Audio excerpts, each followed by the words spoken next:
பரிமாற்றங்கள் எல்லாம் நம்ம தொடர்ந்து பேசிக்கிட்டே இருக்கோம். கிட்டத்தட்ட 8 ஆண்டு காலமாக நம்முடைய சமூக அமைப்பாக இருந்தாலும் சரி, 3 ஆண்டு காலமாக நம்முடைய பசுமை பாக மக்கள் கட்சியுடைய நிர்வாகங்களும் சரி, எனக்கு தோளோடு கொடுத்திருக்கின்ற அனைத்து உறவுகளுக்கும் என்னுடைய நெஞ்சார்ந்த நன்றிகளை தெரிவித்துக் கொள்கிறேன். உண்மையிலேயே இந்த அரசியல் பயணத்தை தொடங்கி வைத்த நம்முடைய பசுமை பாரத மக்கள் கட்சிக்கு ஒரு அங்கீகாரம் அளித்த தமிழக வாழ்வுரிமை கட்சியினுடைய தலைவர் திரு வேல்முருகன் அவர்களுக்கு இந்த நேரத்தில் என்னுடைய நெஞ்சார்ந்த நன்றியினை தெரிவித்துக் கொள்கிறேன். ஒரே ஒரு சின்ன விஷயம் தான், தமிழக வாழ்வுரிமை கட்சி தேர்தலில் போட்டியிடக்கூடிய காரணம் என்னங்கிறது நல்லா தெரிஞ்சுங்க. எந்த ஒரு சமூக அமைப்பும் சரியான ஒரு அரசியல் பாதையில செல்வதில்ல. ஒரு மிகப்பெரிய கூட்டணி தான் ஒரு கட்சியினுடைய பலத்தை நிர்வகிக்கக்கூடிய அளவிற்கு இருக்கிறது என்பதை இந்த நேரத்தில் தெரிவித்துக் கொள்ள வேண்டும். 2 நிமிஷம் உட்காருங்க அண்ணா. 33% அண்ணா ஒரு 2 நிமிஷம் உட்காருங்க. மட்டும்தான் இதுல இருக்கு. அண்ணா ஒரு 2 நிமிஷம் பேசி முடிச்சு. மீறி இருக்கக்கூடிய 67% மக்கள் இந்த ஆட்சிக்கு எதிராக வாக்களித்திருக்கிறார்கள் என்பதுதான் யதார்த்தமான உண்மை. நல்லா புரிஞ்சுக்கணும். அரசியல் பாடம் பயின்று கொண்டிருக்கின்றவங்களுக்கு அனைவருக்கும் சொல்லக்கூடியதுதான், பெரும்பான்மையான ஒரு 108 தொகுதிகளில் வெற்றி பெற்றதுதான் அவர்களுக்கு கூட்டணியோடு சேர்ந்த ஆட்சிகள் தான் தவிர, யார் யாருக்கெல்லாம் எதிராக கலந்துட்டார்களோ அந்த எதிரணியில் இருக்கக்கூடிய நபர்களோடு ஒத்திசைந்து ஒரு சராசரி ஆட்சி அமைத்திருக்கிறார்கள் தவிர இது ஒரு மாற்றத்துக்கான ஆட்சி இல்லை என்பதை நன்றாக தெரிந்து கொள்ள வேண்டியது. இதுவும் காலம் மாறும். இன்னும் நிறைய விஷயங்களை எதிர்பார்க்கக்கூடிய சூழல்கள் உருவாகும். அந்த சூழலுக்கு தகுந்த மாதிரியான முடிவுகளை நம்முடைய அமைப்பாக இருந்தாலும் சரி, கட்சியாக இருந்தாலும் சரி, நாம் எடுத்துக்கொள்ள வச்சிருக்கேன். கடைசியா கொடுக்கலாம்.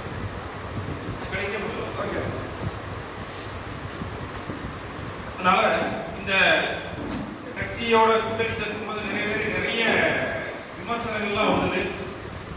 ஒரு தேர்தல் கிட்டத்தட்ட தமிழகத்தில் இருக்கக்கூடிய ஆளுங்கட்சியாக இருந்தாலும் சரி, எதிர்கட்சியாக இருந்தாலும் சரி, களம் காணக்கூடிய கட்சிகள் அனைத்து கட்சிகளுடைய கதவுகளையும் தட்டும் போது நமக்கு கிடைத்த ஒரே பரிசு அவமானம் தான்.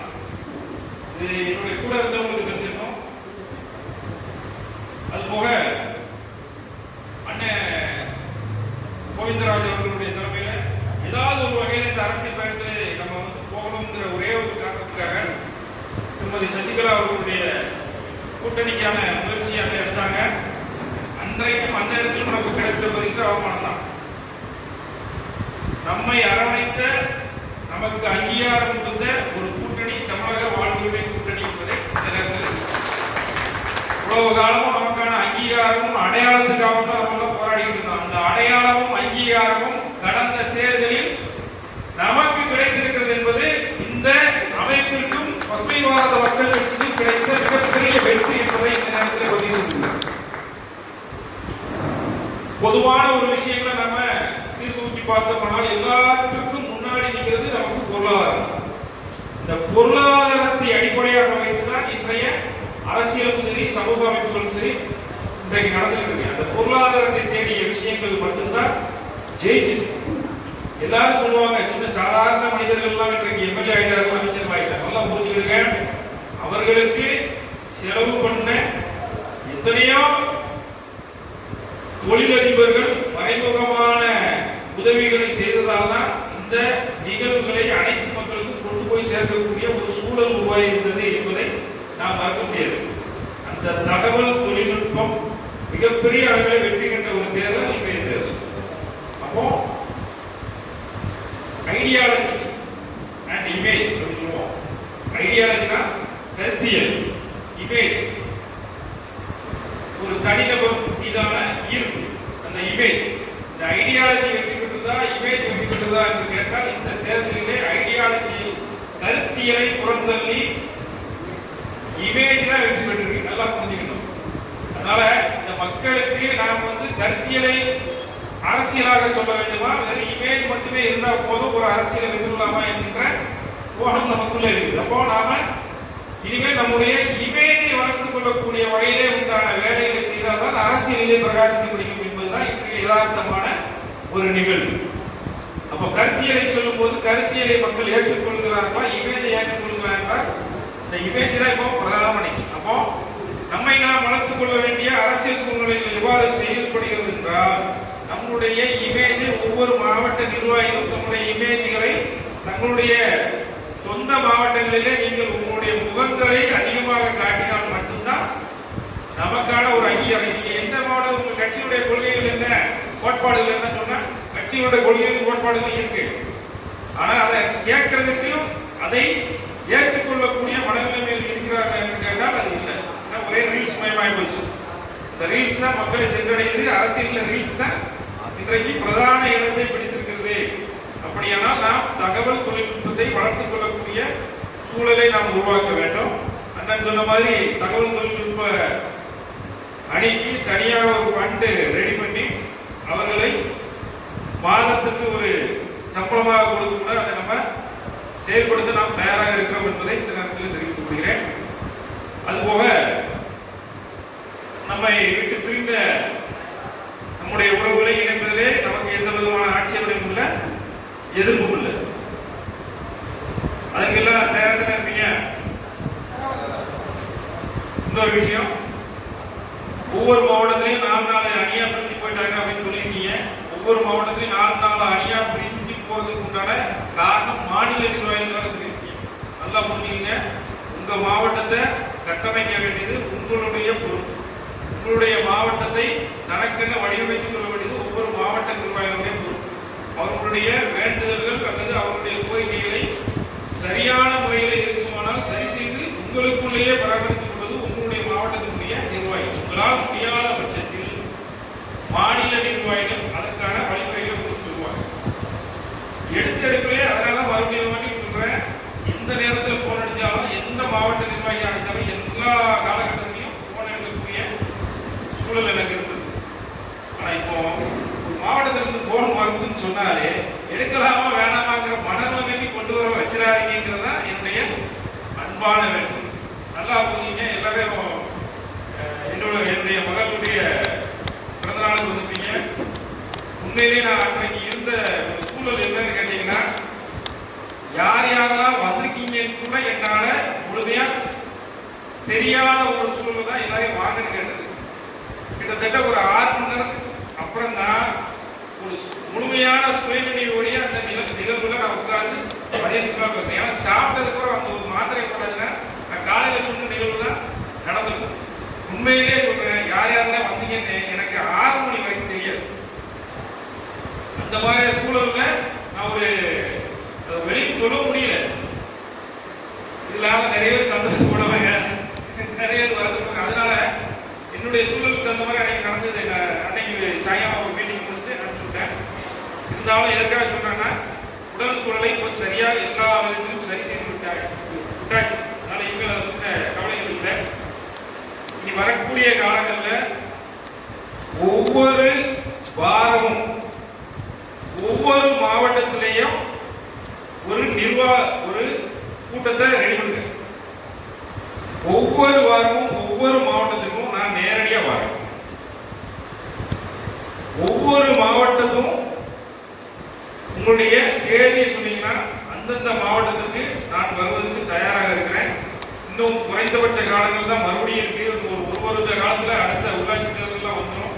அதற்குண்டான காலகட்டத்தை நம்ம பார்க்கணும். தமிழக முழுமைக்கும் ஒரே சின்னத்தை வாங்குறதுக்கு உண்டான வேலையை மறுபடியும் செஞ்சுக்கிட்டு இருக்கேன். அதுவும் நடக்கும். உள்ளாட்சி தேர்தலில் கடங்கண்டாச்சுன்னா நம்முடைய கட்சியாக இருந்தாலும் சரி, அமைப்பாக இருந்தாலும் சரி, தன்னால் வெளியில் வரும் அப்படிங்கிறதையும் இந்த நேரத்தில் தெரிவிச்சுக்கிறேன். அதுக்கு உங்க மாவட்டத்தில் இருக்கக்கூடிய மாவட்டத்தில் கட்சியாக இருந்த மாவட்ட செயலாளர், அமைப்பாக இருந்த மாவட்ட தலைவர், உங்கள் மாவட்டத்தினுடைய இயல்கைகளை, உங்களுடைய மாவட்டத்தினுடைய வரைமுறைகளை, உங்கள் மாவட்டத்தினுடைய வார்டுகளின் எண்ணிக்கையை நீங்க தான் குறிச்சு தரணும். வார்டுகளுடைய எண்ணிக்கையை எங்களுக்கு கொடுங்க. வார்டுகளுக்கு நிப்பாட்டக்கூடிய தகுதியான வேட்பாளர்களை தேர்ந்தெடுங்க. முழுமையான அரசியல் நம்ம பக்கம் வந்துடும். அதுக்குண்டான பொருளாதாரத்தையும் நாம முறையா சேகரிக்கக்கூடிய வழிமுறைகளையும் நாம செஞ்சாகும்.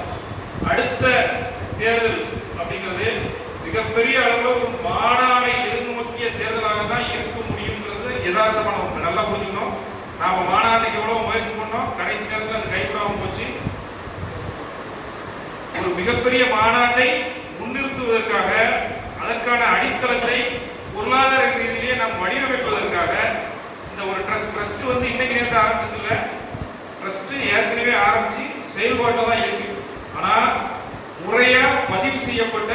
பிரபலங்கள் மட்டும்தான் அதுல இருக்கும்.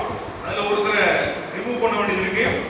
மற்ற எல்லாரையும் ட்ரஸ்ட்ல இணைச்சா மட்டும்தான் நீங்கள் எல்லாரும் இந்த அகில பாரத விஸ்வகர்மா உறவுகளுடைய ஒன்றாமத்த ட்ரஸ்ட் போர்டு மெம்பர்ஸ். உங்களுக்கு அனைத்து அதிகாரங்களும் ட்ரஸ்ட்ல இருக்கக்கூடிய அனைத்து அதிகாரங்களும் ஒவ்வொருவருக்கும் வந்தது. அப்பதான் முழுமையா இந்த அமைப்போட ஈடுபாடோட இருப்பீங்கிறதுனாலதான் எல்லாரையும் உறுப்பினர்களாக ட்ரஸ்ட் போர்டு மெம்பர்ஸ்களுக்கு உண்டான வேலைகளுக்காக தான் இதை சொன்னோம். இப்போ நாங்கள் சொல்றபடி மாநில நிர்வாகிகளாக இருக்கும் பட்சத்தில் அண்ணன் சொன்ன மாதிரி ABC அப்படிங்கிற கேட்டகரியில் இருக்கும்போது மாநில நிர்வாகிகளாக இருக்கும்போது ஒரு 20,000, மாநில துணை பொறுப்புகள் இருக்கக்கூடியவர்கள் ஒரு 15,000, மாநில துணை செயலாளர் மண்டல செயலாளர் ஒரு 15,000, மாவட்ட நிர்வாகிகளாக இருக்கிற பட்சத்தில் ஒரு 10,000, மாநில துணை நிர்வாகிகளாக இருக்கிற பட்சத்தில் ஒரு 5,000 தீர்மானம் பண்ணிக்கலாமா? இது எல்லாருடைய ஒப்புதலோடு அந்த தீர்மானம் பண்ணிக்கிட்டோம்னா நம்ம அடுத்த கட்ட நிகழ்வுக்கு போறதுக்கு ஒரு வழியா இருக்கும். எல்லாரோட முடிவு தான் என்னுடைய முடிவு. சொல்லுங்க.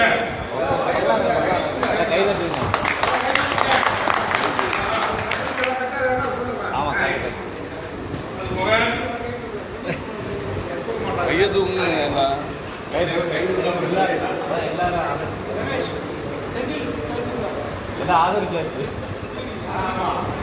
புதுசா பசுமை பாரத மக்கள் கட்சிக்கு காஞ்சிபுரம் மாவட்டத்தினுடைய செயலாளராக திரு வெற்றிவேல் அவர்கள் இதிலிருந்து நியமிக்கப்படுகிறார்கள். அதே போல காஞ்சிபுரம் மாவட்டத்தினுடைய ஒருங்கிணைப்பாளராக திரு நாகராஜ் அவர்கள் இதிலிருந்து பொறுப்பேற்கிறார்கள்.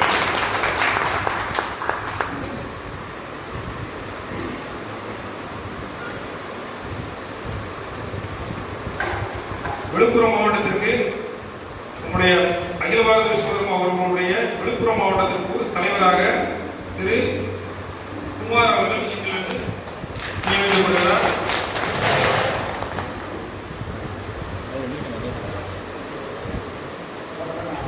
நம்முடைய பசுமை பாரத மக்கள் கட்சியினுடைய மாநில துணை செயலாளராக திருவாரூர் மாவட்டத்தினுடைய இன்றைய செயலாளர் திரு கோவிந்தராஜ் அவர்கள் பதவி உயர்த்திருக்கிறார்கள்.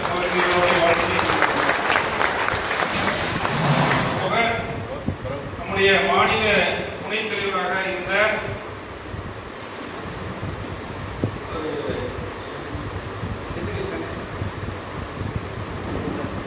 திண்டுக்கல் திரு கணேசன் அவர்கள் அந்த பொறுப்பிலிருந்து இதிலிருந்து விடுவிக்கப்படுகிறார்.